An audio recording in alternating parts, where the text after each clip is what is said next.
பொன்மனச்செம்மல் புரட்சி தலைவர் எம்ஜிஆர் அவர்களையும் இதயம் புரட்சி தலைவி அம்மா அவர்களையும் வணங்கி அனைத்து இந்திய அண்ணா திராவிட முன்னேற்ற கழகத்தின் சார்பில் நடைபெறும் இப்தார் நிகழ்ச்சிக்கு வரி தந்த கிராத் ஓதிய ஹஸ்ரத் ஜபீர் பிர்தோஸ் அவர்களே, நிகழ்ச்சியிலே வரவேற்பற்றிய கழக அவைத்தலைவர் மரியாதைக்குரிய அண்ணன் டாக்டர் தமிழ்மகன் உஷேன் அவர்களே,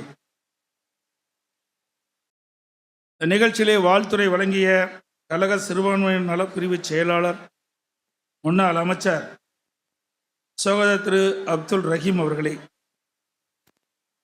நன்றியுரையாற்ற இருக்கின்ற கழக செய்தி தொடர்பாளரும் கழக சிறுபான்மையினர் நலப்பிரிவு துணை செயலாளருமான திரு ஒய் ஜவஹர் அலி அவர்களே, என்னுடைய அழைப்பை ஏற்று இந்த மதிப்புமிகு விழாவிற்கு வருகின்றிருக்கின்ற பாரதிய ஜனதா கட்சியினுடைய மாநில தலைவர் முன்னாள் அமைச்சர் சட்டமன்ற உறுப்பினர் மரியாதைக்கு திரு நயினார் நாகேந்திரன் அவர்களே, இந்த சிறப்பான நிகழ்ச்சியிலே கலந்து கொண்டு சிறப்பித்துக் கொண்டிருக்கின்ற அம்மா மக்கள் முன்னேற்ற கழகத்தினுடைய பொதுச் செயலாளர் மதிப்புக்கு மரியாதைக்கும் உரிய திரு டிடிவி தினகரன் முன்னாள் எம்பி அவர்களே, மற்றும் நிகழ்ச்சியிலே பங்கு பெற்றிருக்கின்ற தமிழ் மாநில காங்கிரஸ் கட்சியினுடைய தலைவர் முன்னாள் மத்திய அமைச்சர் மாநில உறுப்பினர் மரியாதைக்குரிய திரு ஜி கே வாசன் அவர்களே, எழும்பூர் மோதி பாபா தர்கா திரு முசாபர் ஷரீப் அவர்களே, நிகழ்ச்சியிலே பங்கு பெற்றிருக்கின்ற புரட்சி பாரதம் கட்சியினுடைய தலைவர் கோவை டாக்டர் மரியாதைக்குரிய எம் ஜெகன்மூர்த்தி எம்எல்ஏ அவர்களே, இந்திய ஜனநாயக கட்சியின் நிறுவனர் மதிப்புக்கு மரியாதைக்கும் உரிய அண்ணன் டாக்டர் டி.ஆர். பாரிவேந்தர் அவர்களே, புதிய நீதி கட்சியுடைய நிறுவன தலைவர் மரியாதைக்குரிய டாக்டர் சகோதரர் ஏசி சண்முகம் அவர்களே, தமிழ் மாநில முஸ்லிம் கட்சியினுடைய தலைவர் மரியாதைக்கு திரு எஸ் ஷேக் தாவூத் அவர்களே, மற்றும் நிகழ்ச்சியிலே பங்கு பெற்றிருக்கின்ற தமிழக மக்கள் முன்னேற்ற கழகத்தினுடைய பொறுப்பாளர்களே, அண்ணா சாலை தர்கா திரு சையத் மன்சூருதீன் அவர்களே, பெருந்தலைவர் மக்கள் கட்சியுடைய தலைவர் திரு என்.ஆர். தண்டபாலன் அவர்களே, இந்திய ஜனநாயக கட்சியுடைய தலைவர் மரியாதைக்குரிய டாக்டர் ரவி பச்சமுத்து அவர்களே, மற்றும் இந்த நிகழ்ச்சியிலே கலந்து கொண்டிருக்கின்ற திரைப்பட நடிகர் மரியாதைக்குரிய திரு மன்சூர் அலிகான் அவர்களே, மற்றும் நிகழ்ச்சியிலே தொகுத்தி வழங்கிக் கொண்டிருக்கும் கழக சிறுபான்மை நலப்பிரிவு துணை செயலாளர் திரு ஆலந்தூர் எம் பகீம் அவர்களே, நிகழ்ச்சியிலே பங்கு பெற்றிருக்கின்ற இஸ்லாமிய சமூகத்தின் பேராளர்களே, சமூக பெரியோர்களே, அன்புக்குரிய தாய்மார்களே, என் இரு கண்களாகவும் கரங்களாகவும் திகழ்கின்ற அனைத்து இந்திய அண்ணா திராவிட முன்னேற்ற கழக தலைமை கழக செயலாளர்களே, மாவட்ட கழக செயலாளர்களே, நாடாளுமன்ற சட்டமன்ற உறுப்பினர்களே, முன்னாள் அமைச்சர் பெருமகளே, முன்னாள் நாடாளுமன்ற சட்டமன்ற உறுப்பினர்களே, புரட்சித் தலைவர் எம்ஜிஆர் புரட்சித் தலைவி அம்மா ஆகிய இருவரும் தலைவர்களை இதயத்திலே ஏற்றி வைத்து வாழ்கின்ற எனதருமை கழக உடன்பிறப்புகளே, பாசத்துக்குரிய பத்திரிகை மற்றும் ஊடக நண்பர்களே, சகோதர சகோதரிகளே, வருகின்றிருக்கின்ற அனைவரையும் முதற்கண் புனிதமிகு ரமலான் மாதத்தின் நல்வாழ்த்துக்களையும் அன்பையும் தெரிவித்துக் கொள்கின்றேன். சமய அமைப்புகளும் தனி மனிதர்களாலும் நிறுவனத்தாலும் நடத்துகின்ற நோன்பு திறப்பு நிகழ்ச்சியில் அரசியல் கட்சியின் தலைவர்கள் பங்கு வருவதுதான் பார்த்திருக்கின்றோம். ஆனால் ஒரு அரசியல் இயக்கம், அந்த இயக்கத்தின் பொதுச் செயலாளர் தாமே பொறுப்பேற்று நோன்பு திறப்பு நிகழ்ச்சியை தனது சொந்த செலவில் நடத்துவதும், அந்த நிகழ்ச்சியில் இஸ்லாமிய சமத்துவரை அழைத்து இறைவணக்கம் செய்து நோன்பாளர்களை வாழ்த்தி அவர்களுக்கு நோன்பு திறப்பு விருந்து அளிப்பதை முதலில் தொடங்கி வைத்தவர் இந்தியாவிலேயே இதய புரட்சி தலைவி அம்மா அவர்கள்தான். அதற்கு காரணம் இஸ்லாமிய பெருமக்களை இதயத்திலே வைத்து நேசித்தவர் நம்முடைய இதயம் புரட்சி தலைவி அம்மா அவர்கள். அந்த புனித தலைவியின் வழியிலே அவருடைய விசுவாச தொண்டர்களாகிய நாம் இப்தார் நிகழ்ச்சியை தொடர்ந்து நடத்தி கொண்டிருக்கின்றோம். புனிதங்கள் பூத்து குலுங்கும் மாதம் ரமலான் மாதம். தர்மங்கள் செழித்து நிறையும் மாதம் ரமலான் மாதம். ஏழை எளியோர் மீது இரக்கம் காட்ட வேண்டிய மாதம் ரமலான் மாதம். சூரியன் மறைந்து விட்டது. நோன்பு நாட்களின் அருமையான மாலை பொழுது இது. மேன்மைக்கும் போற்றுதலுக்கும் உரிய நபிகள் நாயகம் போதித்தவாறு இறை வழிபாட்டிற்காகவும் அன்பை பகிர்ந்து கொள்வதற்காகவும் நாம் கூடியிருக்கிறோம். இந்த மகிழ்ச்சியான நேரத்திலும் எனது மனதை மட்டுமல்லாமல் உலக மக்கள் கோடான கோடி பேர்களின் மனதையும் வாட்டும் வண்ணம் மத்திய கிழக்கு நாடுகளிலிருந்து ஓர் செய்தி வந்து கொண்டே இருக்கின்றது. வல்லவன் வகுத்தே வாய்க்கால் என்ற மனநிலையில் வாழும் பெரிய மனிதர்கள் சிலரால் அப்பாவி மக்கள், பெண்கள், குழந்தைகள், முதியவர்கள், நோயாளிகள் உள்ளிட்ட லட்சக்கணக்கான அப்பாவி மக்கள் போரால் பாதிக்கப்பட்டு வருவது நம் இதயத்தை வாட்டுகிறது. விரைவில் போர் முடிவுற்று ரமலான் பெருநாளை அந்த மக்களும் மகிழ்ச்சியுடன் கொண்டாட வேண்டும் என்பதே நம்முடைய பிரார்த்தனையாக இருக்கட்டும். அன்பையும் சகோதர உணர்வையும் சமாதானத்தையும் நீதி நியாயத்தையும் அடிப்படையாக கொள்கையாக கொள்ளாத மனிதர்கள் உயர் பதவிகளுக்கு வரும்போது உலகில் எப்படி மகிழ்ச்சி நிலவ முடியும்?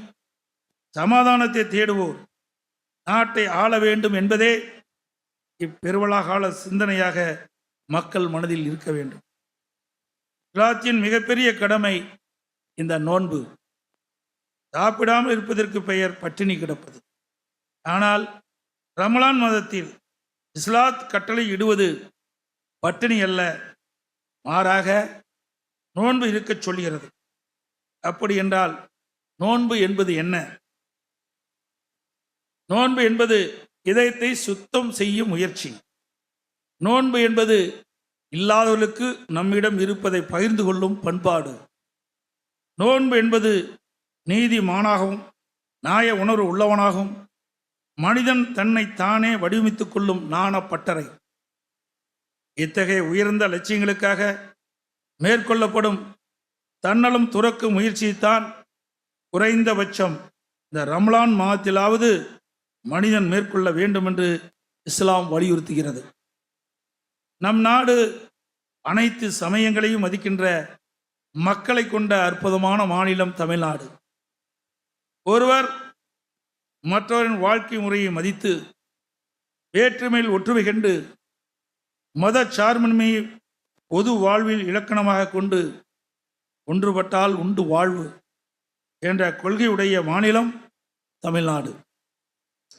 தொன்று தொட்டு இத்தகைய கலாச்சாரத்தை பின்பற்றி வரும் நம் மாநிலத்தில் பேர் அண்ணா வழியில் பொன்மனச்செம்மல் புரட்சித் தலைவர் எம்ஜிஆர் அவர்களும் இதயம் புரட்சித் தலைவி அம்மா அவர்களும் நம் அனைத்து இந்திய அண்ணா திராவிட முன்னேற்ற கழகத்தை அரசியல் இயக்கமாக மட்டுமல்லாமல் மக்களை நல்வழிப்படுத்தும் அறம் சார்ந்த இயக்கமாக வழி நடத்தினார்கள்.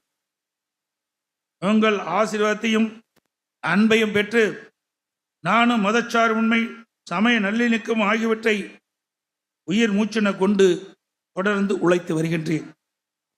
புரட்சித் தலைவர் எம்ஜிஆர் அவர்களின் ஆட்சி காலத்திலும் புரட்சித் தலைவி அம்மாவின் ஆட்சி காலமும் அந்த இருவரும் தலைவர்கள் காட்டிய வழியில் எனது தலைமையில் நடைபெற்ற ஆட்சி காலமும் சிறுபான்மை மக்களுக்கு பொற்காலமாக அமைந்ததை வரலாறு சொல்லும்.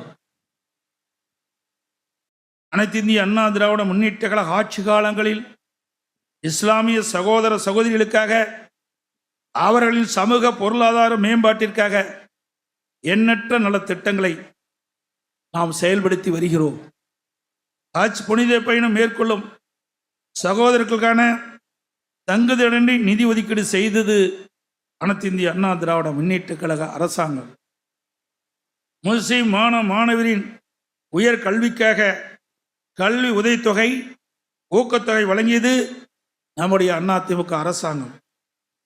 முஸ்லிம் சமுதாய பெண்கள் சுயமாக தொழில் தொடங்கி பொருளாதார நீதியில் தன்னிறைவு பெற்றிட வட்டில்லாமல் கடனுதவி வழங்கும் திட்டத்தை கொண்டு வந்து நம்முடைய அதிமுக அரசாங்கம் வகுப்பு சொத்துக்களை கண்டுபிடித்து பாதுகாத்து அந்த சொத்துக்களை ஆக்கிரமிப்பிலிருந்து மீட்டு அவை இஸ்லாமிய சமுதாயத்தின் மேம்பாட்டிற்கு பயன்படும் வகையில் செய்தது நம்முடைய அரசாங்கம்.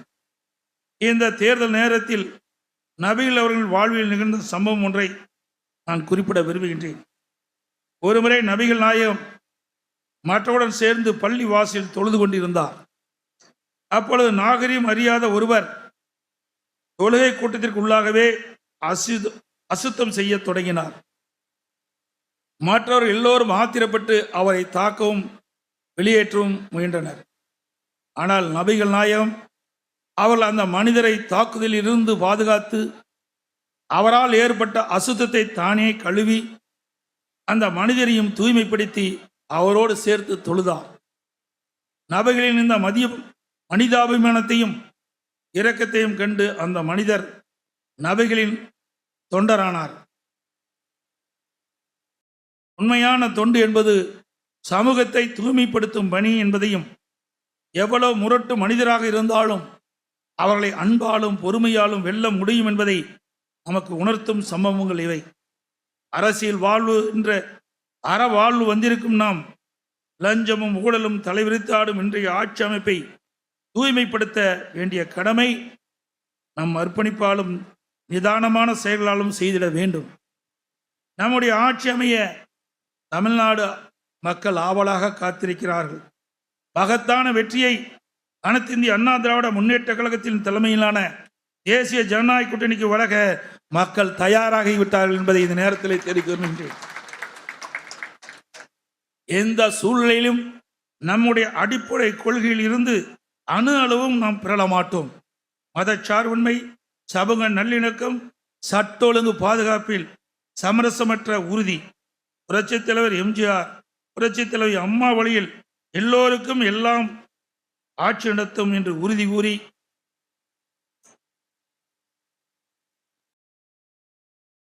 இன்றைய இப்தார் விருந்து நடைபெறுகின்ற அந்த நன்னாளில் தேர்தல் அறிவிப்பு வந்துவிட்டது. எவ்வளவு பொருத்தமான நாள், எவ்வளவு இனிமையான நாள் என்பதை நாம் எண்ணி பார்க்க வேண்டும். 2 நாள் கழித்து தான் தேர்தல் அறிவிப்பு என்று நாம் நம்பியிருந்தோம். ஆனால் இன்றைக்கே தேர்தல் அறிவிப்பு வந்துவிட்டது. அதிமுக பொறுத்த வரைக்கும் ஓட்டுக்காக அரசியல் செய்கின்ற இயக்கம் அல்ல, மக்களுடைய அடிப்படை தேவைகளை பூர்த்தி செய்கின்ற இயக்கம் அதிமுக இயக்கம். எங்களுடைய இருவரும் தலைவர்கள் அவருடைய வாழ்வியலை பாருங்கள். தனக்கென்று வாழாமல் மக்களுக்கு வாழ்ந்த தலைவர் என்று சொன்னால் அது நம்முடைய அனைத்து இந்திய அண்ணா திராவிட முன்னேற்ற கழக தலைவர்கள் தான். அப்படி மக்களுக்காக வாழ்ந்த தலைவருடைய ஆட்சி மீண்டும் தமிழகத்திலே உங்களால் மலர வேண்டும். இன்றைக்கு திராவிட முன்னேற்ற கழகம் அதனுடைய கூட்டணி கட்சி சேர்ந்தவர்களும் ஏதோ சிறுபான்மை மக்களை அந்த கட்சிதான் காப்பாற்றுவது போல ஒரு தோற்றத்தை வெளிப்படுத்தி கொண்டிருக்கின்றார்கள். உண்மையிலேயே சிறுபான்மை மக்களை கண்ணை இமைகாப்பதை போல காக்கின்ற அரசும் அதிமுக அரசு, அதிமுக கட்சி. எங்களுடைய அதிமுக கட்சியை பொறுத்த வரைக்கும் மதமும் ஜாதியும் இல்லாத ஒரு இயக்கம், மதத்திற்கும் ஜாதிக்கும் அப்பாற்பட்ட இயக்கம் அதிமுக இயக்கம். இந்த தமிழ் மண்ணிலே பிறந்த மக்களுக்கு தேவையான திட்டங்களை கொடுப்பதும் அவர்களுக்கு தேவையான நன்மைகளை கொடுப்பதும் தான் எங்களுடைய தலைவருடைய எண்ணமாக இருந்தது. அதே வழியில் அம்மா மறைவுக்கு பிறகும் அதிமுக அரசு, அம்மாவுடைய அரசு செயல்பட்டது என்பதையும் இந்த நேரத்திலே தெரிவித்து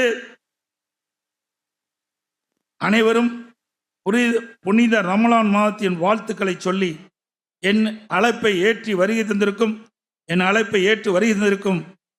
இஸ்லாமிய மத பெரியவர்களுக்கும் சகோதர சகோதரிகளுக்கும் கழக உடன்பிறப்புகளுக்கும் கூட்டணி கட்சி தலைவர்களுக்கும் அதனுடைய நிர்வாகிகளுக்கும் நன்றி கூறி விடைபெறுகின்றேன். நன்றி, வணக்கம்.